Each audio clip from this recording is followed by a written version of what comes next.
deeper, lift your head. We were meant for more than this.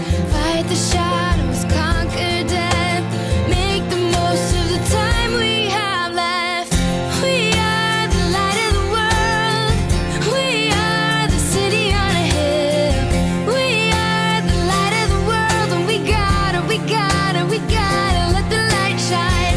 We are the light of the world. We are the city on a hill. We are the light of the world, and we gotta let the light shine. Let the light shine, let the light shine. Let the light shine. We are called to spread the news, tell the world the simple truth that Jesus came to save. There's freedom in His name, so let His love break through. We are the light of the world. We are the city on a hill. We are the light of the world, and we gotta let the light shine. We are the light of the world. We are the city on a hill. We are the light of the world, and we gotta let the light shine. We are the light, we are the light, we are the light. So let your light shine brighter. We are the light, we are the light, we are the light. Jesus, you are the light, you are the light, you are the light. We will lift you high and shine, shine, shine.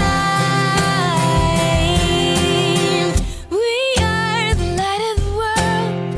We are the city on a hill. We are the light of the world, and we gotta let the light shine. We are the light of the world. We are the city on a hill. We are the light of the world, and we gotta let the light shine. Let the light shine, let the light shine.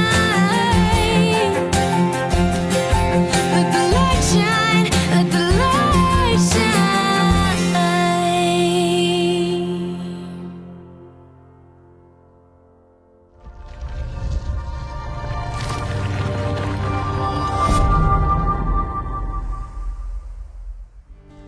Sa mapagpalang umaga po sa ating lahat, church. Come on, inahayaan ko po ang bawat isa na tumayo. Come on, let's all stand.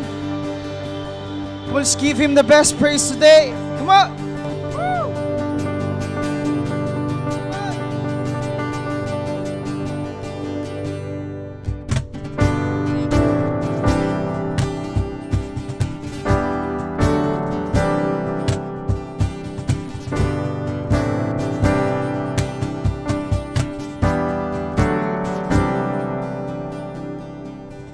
I give you glory for all you've brought me through.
description.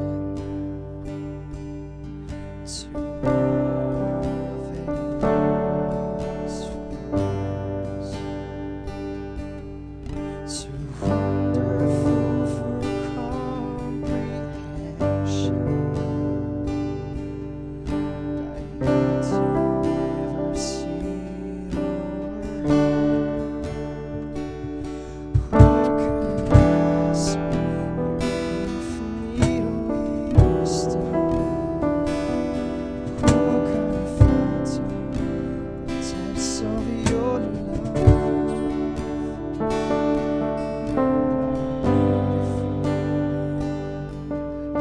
Description, majesty, enthroned above, and I stand in awe of you. I stand in awe of you. Only come to whom our praise is due. I stand in awe of you.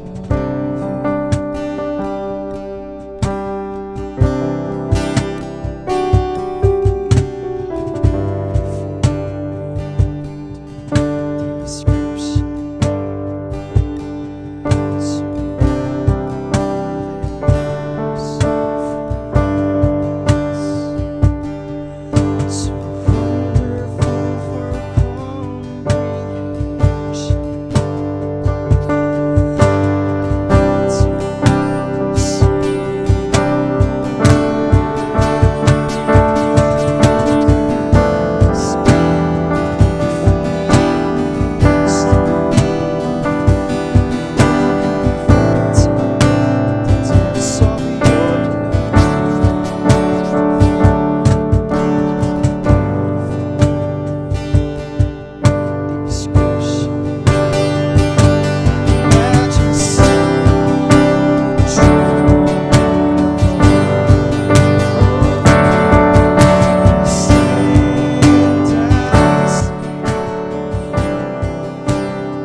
Heavenly Father God, Diyos, we worship you, God.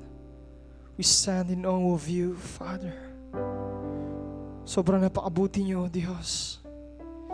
Sinabi niyo po sa inyong salita sa Jeremiah 29:11, "For I know the plans I have for you, declares the Lord. Plans to prosper you, not to harm you. Plans to give you hope and a future." And God, in every situation na naroon kami, Panginoon, your promises, God, will remain the same, Father God. Your promises, God, will never be broken, Father. So God, ngayon, Panginoon, situation na naroon kami, Father God, we believe in your promises, Panginoon. Meron po kayong plano sa amin na napakaganda, O Diyos. Sa kabila ng pandemic, Father God, sa kabila ng hindi masyadong magandang situation, Father God, we believe in your promises sa amin, Panginoon. And we are ready ngayon, Panginoon, na tanggapin po yung inyo pong salita sa amin ngayong umaga ito, O Diyos. Mangusap po kayo sa bawat buhay, Panginoon, ng bawat isa, O Diyos. And we are praying all of these things, God, in Jesus' name. Amen.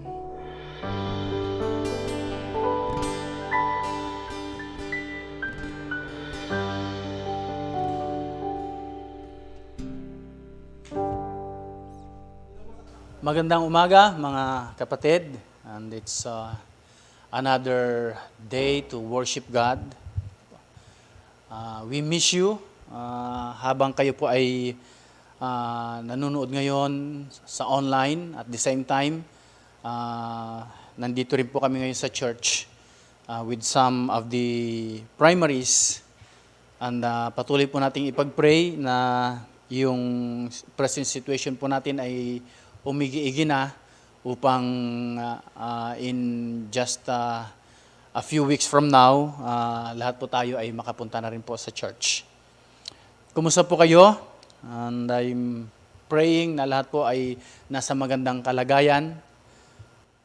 Napakahalaga po ang bawat araw na lumilipas. Kaya nga, this month po, ako po ay tututok po sa isang napakahalagang series ng mensahe. Yun pong magkaroon tayo ng kasiguraduhan na yung atin pong relationship with God, yung ating journey with God ay talagang authentic. Ano po? At nais ko pong umpisahan dito sa topic na ito, the outpouring of God's love. Pag sinabi po nating outpouring, yung buhos, yung ating pong text ngayon ay nasa Romans chapter 5, verses 1 to 8. At sabi po doon, if you have your Bible, you can read with me. And sabi po dito, therefore, since we have been justified by faith, we have peace with God through our Lord Jesus Christ, through whom we have gained access by faith into this grace in which we now stand, and we boast in the hope of the glory of God. Not only so, but we also glorify in our suffering, because we know that suffering produces perseverance, and perseverance character, hope. And hope does not put us to shame, because God's love has been poured out into our hearts through the Holy Spirit who has been given to us. And you see, at just the right time, when we were still powerless, Christ died for the ungodly. Very rarely will anyone die for a righteous person, though for a good person, someone might possibly dare to die. But God demonstrated His own love for us in this: while we were still sinners, Christ died for us. Napakayaman po ng talatang ito. Especially po yung verse 5, dahil doon po tayo tututok, yung verse 5 po. Ang sabi po doon, and so hope will not put us to shame. Marami po tayong mga kwento, marami tayong mga kaibigan na nakita, especially sa situation po natin ngayon, napakahirap. Marami po mga Kristiyano ang bumitaw na sa kanilang pananampalataya, nag-renounce ng kanilang faith with Christ. At meron din po tayong mga kaibigan na dahil hindi nangyari yung kanilang inaasam-asam when they started and follow God, hindi nangyari ayon sa kanilang gusto, tumalikod na rin po sa ating Panginoong Hesukristo. Bakit? No? Tila bagang nawala na sa kanila ang pag-asa na dati ay pinanghahawakan. Now, ito po yung danger. Kung ang bagay pong ito ay nangyari at nangyayari sa mga Kristiyanong matatagal na, mga Kristiyanong masasabi po natin nagkaroon ng malaking impact even sa work of God, hindi rin po imposible na maaring mangyari po sa iyo at sa akin kung hindi po natin maunawaan yung sinasabi po ni Paul dito sa Romans 5 verse 5. And we know that hope will not put us to shame. Kasi marami pong mukha ng ang ating inaasahan ay nagdadala sa atin sa kahihiyan. Pero ang sinigurado po ng Diyos dito is, our hope will not put us to shame. Kaya nga po, dapat maintindihan natin, paano ang dapat nating maranasan upang sa ganun, ang pag-asa na ating inaasam-asam ay sigurado at totoong pag-asa nga magpawalang hangganman. Ulitin ko po in verse 5 ng Romans chapter 5, and hope does not put us to shame because God's love has been poured out into our hearts through the Holy Spirit. Ang dahilan po na hindi po tayo mapapahiya doon sa ating pag-asa na pinapaniwalaan is this. Because God's love has been poured out into our hearts. Now, yung love pong ito, this is a different kind of love na maaari po nating gamitin as an argument. Like say for example, when I say argument, parang ganito po yun. Say for example, in John 3:16, alright? Alam na alam po natin yung John 3:16, for God so loved the world. The argument will be like this. Since God loved the world, and I belong to the world, therefore God loves me. Alright? Ngayon, ito po yung uri ng pagmamahal na naiintindihan po natin sa ating intellect. Kaya nating i-argue. Because God said so, therefore I am loved. Sabi ng Panginoong Jesucristo, no greater love has no man than this, that a friend should lay down his life a man should lay down his life for a friend. Sabihin natin, well, ako ay kaibigan ng Panginoong Jesucristo, kaibigan niya ako kasi ako ay sumusunod sa Kanya, ako ay naniniwala sa Kanya, therefore, Christ loved me. That's an argument. Pero yung sinasabi po dito, sa Romans 5 verse 5, this is a different kind of love. Kasi sabi po dito, God's love has been poured into our heart. So this kind of love is a love that only our heart can understand. At gusto pong maunawaan natin yung bigat ng pouring out of God's love into our heart. Yung bigat po is yung nasa first stanza ng verse 5, hope will not put us to shame.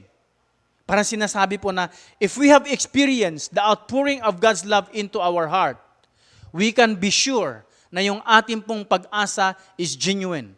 We can be sure na kahit ano ang mangyari, kahit hindi na natin maunawaan ang mga pangyayari, we can be sure na yung pag-asa na ating pinaniniwalaan, because God's love has been poured out into our heart, will not put us to shame.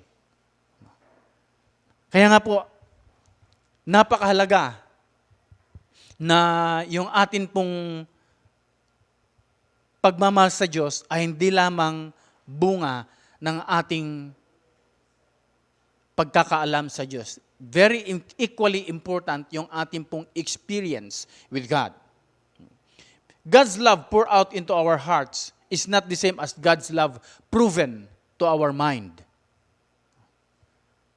Kaya nating i-argumento, kaya nating mag-quote ng mga biblical verses that prove that God really loves us. Romans 5 verse 5 is a different kind of love. Ano po?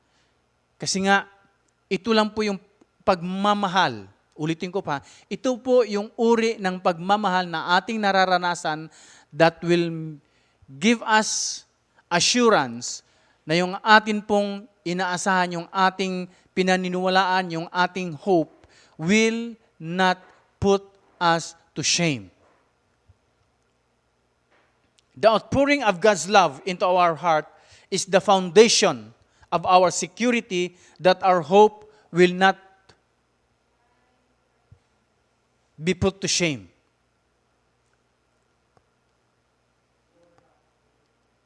Alright po. Ito po yung pundasyon ng ating kasiguraduhan na yung pag-asa natin, kailanman hindi tayo ipapahiya. Pag mayroon pong outpouring of God's love into our hearts. Hope does not put us to shame because I have felt, because the love of God has been poured out into our heart. Hindi po sapat na maunawaan lang natin ang pagmamahal ng Diyos. Dapat maranasan din natin ito.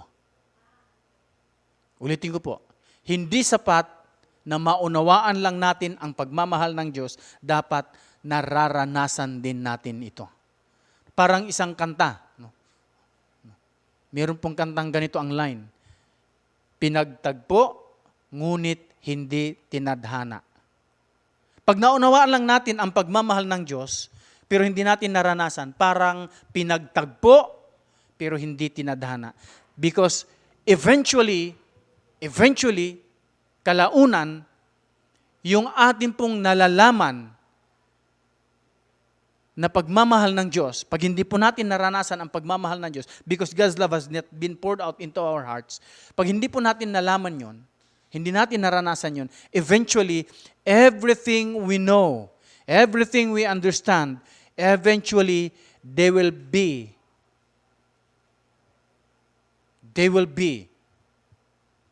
questioned.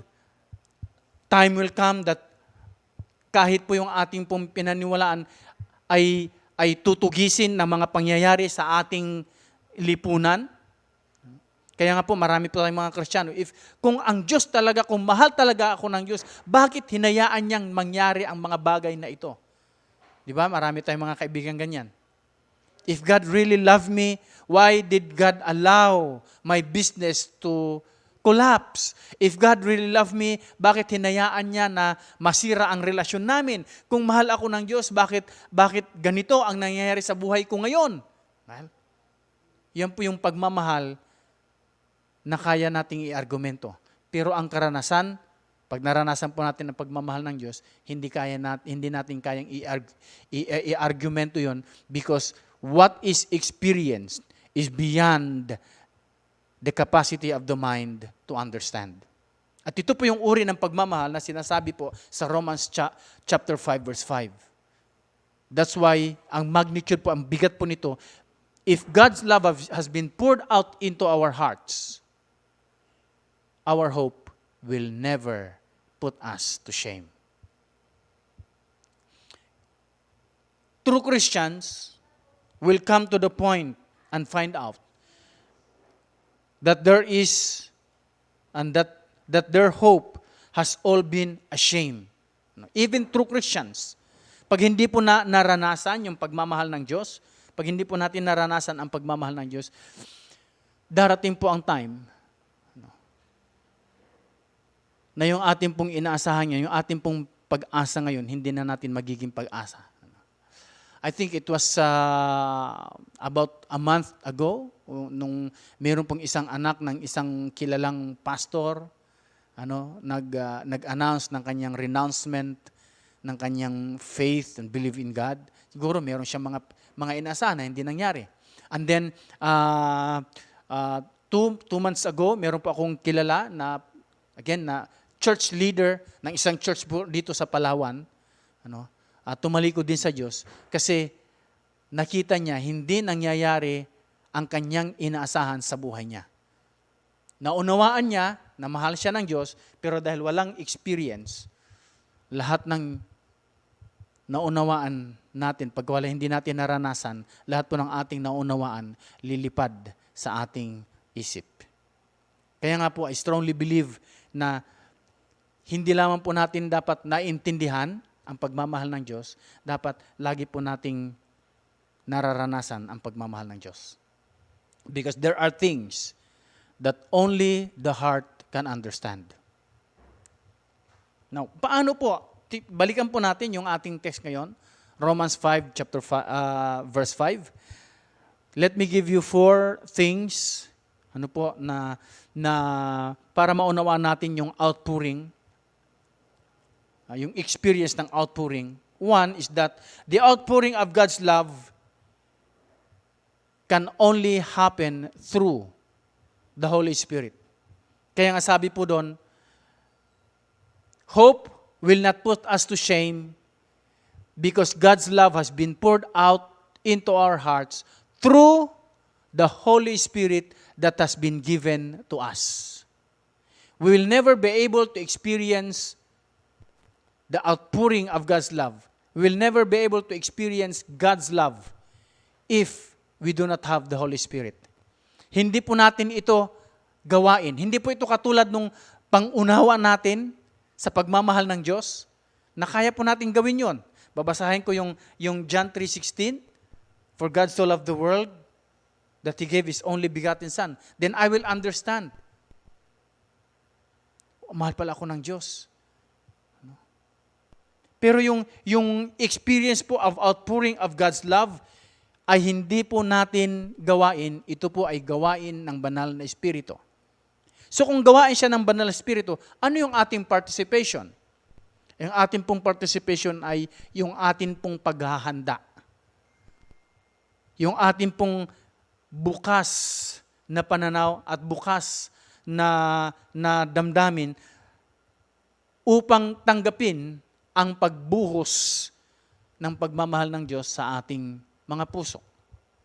It is given to us supernaturally by the Holy Spirit. Sometimes it can happen when we are worshiping. Kaya nga, kahit po kayo ay nasa online, huwag niyo pong maliitin yung kayo ay nasa online because God can move, God can pour out His love in your heart kung yung position po ng ating mga puso ay nasa tama. Amen po. Kasi yun lang po yung ating kayang gawin, yung maghanda tayo for the outpouring of God's love. Pangalawa po, the outpouring of God's love has true life content. Pag sinabi po natin true life content, hindi po ibubuhos ng Diyos ang kanyang pagmamahal sa ating mga puso pag hindi rin po natin naunawaan ang katayuan ng ating mga buhay. Kaya nga po, in verse 6, kung babasahin po natin sa verse 6, ang sabi po doon, for while we were still weak or while we were still sinners, at the right time, Christ died for the ungodly. Now, let me give you this posture. Maghahanda ako, pero yung aking paghahanda ay yung kinikilala ko that without God, I am nothing, and that I am a sinner, that ako ay madumi. And yan, Lord, thank you dahil sa kabila ng aking karumihan, na andyan ka, handa kang magpatawad, handa mo akong tanggapin. As I position myself in that situation, I am opening my heart to God, and as God sees my heart opened in genuineness, sa katotohanan ng aking paglapit sa Kanya, doon po ibubuhos ng Diyos yung Kanyang pagmamahal sa mga puso natin, at doon natin maunawaan ang Kanyang pagmamahal na hindi kayang unawain ng ating mga isipan. Now, the good thing here is this. Yung experience pong ito ng outpouring of God's love into our heart ay hindi lang po minsanan. Ito po ay we can experience this in a daily basis. Depende po sa sitwasyon ng ating mga buhay at ating mga puso. So the outpouring of God's love has true life content. Alright? Dapat alam natin yung ating totoong katayuan sa harapan ng Diyos. Makita din natin ang kabanalan ng Diyos. Makita natin yung ating karumihan. And yet, sa kabila nung napakalaking kaibahan natin sa Diyos, God is so willing to accept us. God is so willing to forgive us. God is so willing to do everything for us. And then third, the outpouring of God's love is experienced by all Christians in some measure. Ito po yung aking pinapasalamat sa atin po ngayon kasi meron tayong encounter weekend. No? And I believe karamihan po sa atin, either online or face-to-face, we have attended the encounter weekend.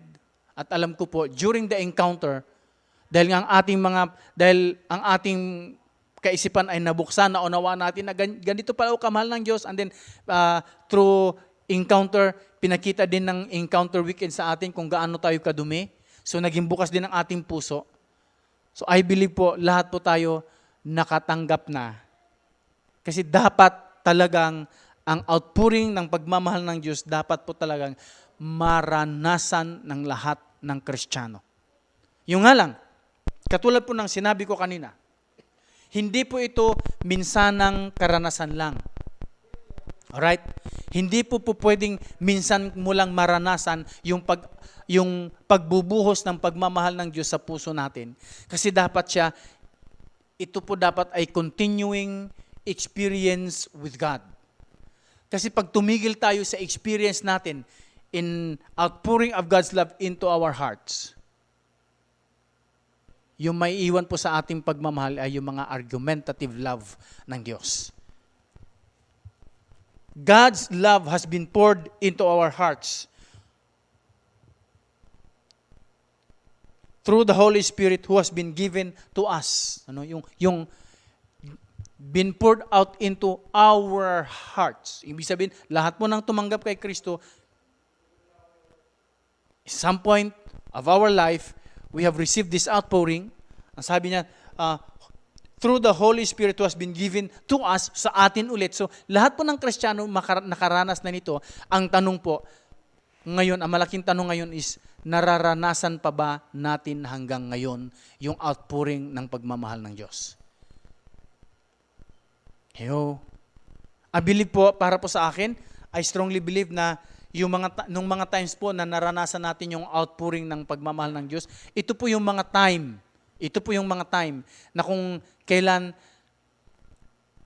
tayo po ay mainit na mainit sa Panginoon, na kung kailan tayo po ay excited sa lahat ng bagay, pag ang pinag-usapan na ay tungkol sa gawain ng Panginoong Jesucristo, excited tayo. Bakit? Kasi ramdam na ramdam natin yung pagmamahal niya. It can be a checklist, kapatid. Pag yung ating pong excitement sa gawain ng Diyos ay nagdi-diminish, alright? Pero alam natin, mahal tayo ng Diyos, pero nagdi-diminish yung ating excitement sa kanyang gawain, it could be that you are no longer experiencing the outpouring of God into your heart. The outpouring of God's love into your hearts. Hilingin mo ulit. Ito po yung maganda. Hingin mo ulit. Kasi nga, ito po ay experience, this should be a continuing experience for all Christians. Kasi pag hindi po tayo nakaranas na nito, kahit po gaano tayo kaalam, yung hope po natin will put us to shame. Bakit po? Kasi dito lang po sinabi dito lang po sa buong Biblia, ang Romans chapter 5 verse 5 lang po ang nagsabi, that hope will not put us to shame. Bakit? Because God's love has been poured out to our hearts. So the only way that our hope will not be ashamed to us, the only way that we can continue to uphold and be passionate doon po sa pag-asa na ating natanggap mula sa Panginoong Jesucristo, mula sa ating Diyos, is to allow God to pour out His love into our hearts. Ganun po siya kabigat. Kaya nga dapat meron tayong experience. When you pray, you should experience the love of God. When we worship, we should experience the love of God in our hearts. When we have cell, we should experience the outpouring of God's love into our hearts. Hello? Kaya nga hindi lang po tayo pumupunta sa cell kasi nga may cell kami. We don't do cell just because of cell. We do cell because we want God to pour out His love to our hearts. Upang sa ganun, kahit anong mangyari, hindi natin alam kung anong mangyayari sa mga susunod na buwan. Baka pagdating po ng May No, mag-announce na naman ang city government, additional 1 month ulit na GCQ. Nako, mabuburo tayo sa bahay natin ito. Hindi tayo makakapag face to face. No? Pero whatever kahit ano pang mangyari sa hinaharap, when every time you open your cellphone kasi mag-online worship na, yung puso mo, yung tama yung posisyon ng puso mo, tama ang posisyon ng isipan mo, I strongly believe, kapatid, God will pour out His love on your heart. The outpouring of God's love is experienced by all Christians in some measure. So this outpouring of God's love sa ating pong mga puso, naranasan at dapat tuloy-tuloy na maranasan ng mga Kristiyano. Yung nga lang, it depends, nakadepende po ang karanasan natin sa bawat tao, sa bawat pagkakataon. Depende po dun sa ating kahandaan, yung sa ating posisyon, kung gaano tayo kahanda at gaano tayo kauhaw sa pagbuhos ng Diyos ng kanyang pagmamahal sa ating mga puso. So I'll repeat. 1, this outpouring is solely a work of the Holy Spirit. Kaya nga napakahalaga yung ating partnership with the Holy Spirit. Hindi natin kayang gawin na tayo ay buhusan ng Diyos ng pagmamahal niya sa ating puso kasi ito po ay depende kung gaano tayo ka-connected sa banal na Espiritu.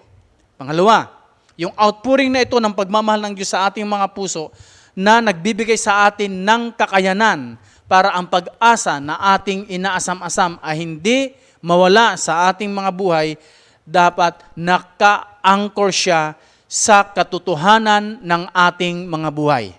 That we are sinner, and yet, sa kabila ng ating pagiging makasalanan, Jesus Christ died for us at the right time, at the right moment. And then third, the outpouring of God's love is experienced. Dapat nararanasan natin in a regular basis. Hindi lang minsanan, dapat palagi. Anim pang-apat po, ito po yung last, pang-apat, the outpouring of God's love varies from time to time and person to person. Ulitin ko po yun, varies from time to time and person to person. Bakit po? Pansinin po natin ulit ang verse 5 ng Romans chapter 5. God's love has been poured into our hearts through the Holy Spirit who has been given to us. Yung phrase po na love has been poured out into our hearts, at saka yung phrase po na the Holy Spirit has been given to us, kung papansinin po natin, para po sa mga grammarian, napakahalaga na makita natin yung uri ng pagkakasulat dito. Kasi yung first stanza po, God's love has been poured out into our hearts, yan po ang tawag po dyan sa grammar ng English is perfect present tense. Pag sinabi po natin perfect present tense, ongoing, tuloy-tuloy. Ang ibig sabihin nito, God is continually pouring out His love into our hearts. Yung nga lang, ang premise po is, gaano kahanda ang ating mga puso na tumanggap ng pagbubuhos ng Diyos ng kanyang pagmamahal. Minsan hindi tayo handa, kaya nga nagkakaiba-iba sa sitwasyon, sa panahon at sa tao.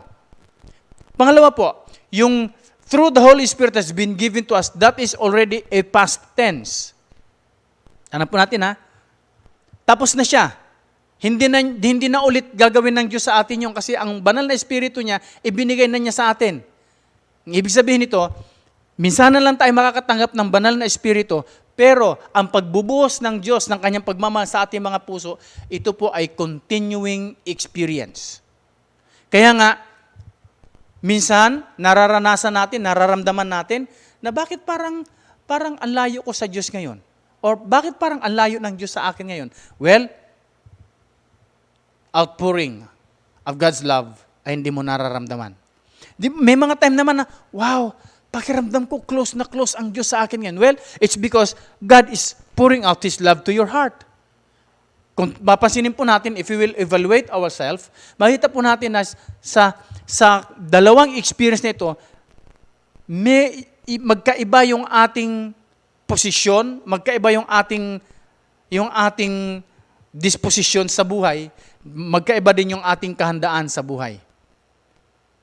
Alright po. Kaya po napakahalaga po na bilang mga anak ng Diyos, lagi po tayong handa. Lagi tayong handa na tumanggap. Lagi rin tayong handa na makita yung ating totoong katayuan ng ating mga buhay. Minsan inisip ko po na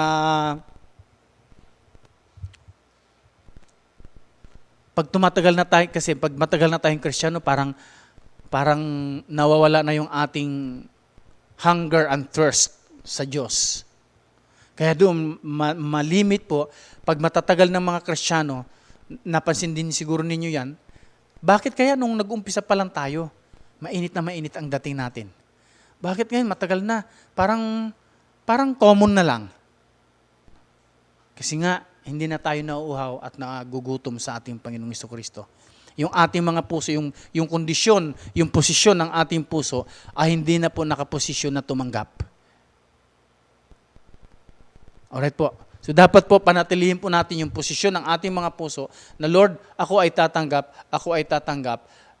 Panatilihin natin ang ating posisyon ng ating mga puso that we are sinners who needs forgiveness, that we are lost who needs a guide, that we are dirty and we need cleansing every day. Every day we need cleansing. Ulitin ko po ulit yung 4 na experience. 1, yung experience na ito is solely a work of the Holy Spirit. That's why we need to have the correct and strong connection with the Holy Spirit.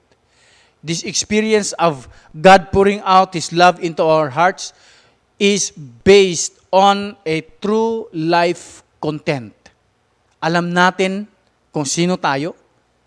Alam din natin kung anong kayang gawin ng Diyos sa atin. Third, this outpouring of God's love being poured out into our hearts should and must be experienced by Christians in a regular basis. Pang-4 po, yung experience po ng outpouring ng pagmamahal ng Diyos sa ating mga puso ay nagkakaiba-iba depende sa ating kahandaan. Ano yung aking posisyon doon? So dapat ang ating pong posisyon, we must always be ready for the outpouring of God's love. So mga kapatid, life is very uncertain. Lalong-lalo po yun, kita po natin, magdadalawang taon na, 1.5 taon na halos yung ating situation na ganito tayo. Life is very uncertain. Marami pong mga bagay na ating inaasahan ngayon, na ngayon ay wala na sa atin. Alright? Marami pong mga pangyayari sana na inaasahan nating mangyayari, hindi nangyari. Kaya nga po, napakahalaga ngayon na ituon natin yung ating pansin sa mga bagay na may eternal value. At maunawaan natin kung ano ang ating dapat maging posisyon sa lahat ng pagkakataon. Again, I would like to repeat Romans 5, verse 5, and hope does not put us to shame. Why? Because God's love has been poured out into our hearts. Paano? How? Through the Holy Spirit who has been given to us. So ano pong ating gagawin? Una, patuloy po nating ayusin yung ating connection with the Holy Spirit. Hindi po yung hinahanap-hanap natin kung nasaan ang Holy Spirit because the Holy Spirit is already in you. Pangalawa, huwag nating kakalimutan that we are clay, na tayo ay madumi, that we need cleansing, that we are sinners who needs forgiveness, that we are lost who needs a guide, and that guide is God. Pangatlo, let us always put ourselves in a position of receiving the love of God into our hearts. Naniniwala po mga kapatid, kung tayo pong lahat ganito yung ating posisyon, kahit po anong mangyari sa ating mga buhay, we will never lose the hope, the blessed hope na ating pong hinihintay hanggang ngayon. Amen po. Would you all please rise and let us pray. Father, we thank you. We bless you, Lord, na hindi nyo lamang po, Ama, kami binigyan ng pagkakataon na maunawaan namin ang inyong pong pagmamahal. Equally important, Father God, Lord, ay yung maranasan po namin that only our hearts can understand how wide, how deep, how high, how thick is your love for us. Dahil po, Ama, kung amin pong naranasan at patuloy na maranasan ang inyong pong pagmamahal sa amin pong mga puso, it will give us an assurance that the hope na amin pong natanggap mula sa iyo will never put us to shame. We thank you, Lord. We bless you. Bless your people. Encourage your people. And grant your people, Father God, Lord, to always be in a position to be poured out by your love into their hearts. This is my prayer. In Jesus' mighty name. Amen and amen. So marami pong salamat. Stay safe, mga kapatid. Kita-kita ulit tayo next week. God bless everyone.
Remember this: whoever sows sparingly will also reap sparingly, and whoever sows generously will also reap generously. Each man should give what he has decided in his heart to give, not reluctantly or under compulsion, for God loves a cheerful giver.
namin, Father God, yung presensya niyo, Father God, your promises to us, Panginoon. And Lord God, nagpapasalamat po kami sa salitang binigay niyo sa amin, Panginoon.